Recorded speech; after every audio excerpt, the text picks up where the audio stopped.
ইনকিলাব মঞ্চের মুখপাত্র আবদুল্লাহ আল জাবের গুলিবিদ্ধ হয়েছেন। এই ঘটনার পর থেকেই পরিস্থিতি আরও উত্তপ্ত হয়ে উঠেছে। ইনকিলাব মঞ্চের ফেসবুক পেজ থেকে জানানো হয়, হাদি হত্যার বিচারের দাবিতে গতকাল রাত থেকেই আন্দোলনকারীরা প্রধান উপদেষ্টার বাসভবনের সামনে অবস্থান কর্মসূচি পালন করে আসছিলেন।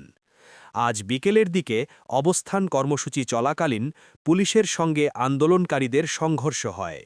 এ সময় এক পর্যায়ে ইনকিলাব মঞ্চের কর্মী জাবের গুলিবিদ্ধ হন। গুলিবিদ্ধ হওয়ার পরপরই জাবেরকে দ্রুত হাসপাতালে নেওয়া হয়।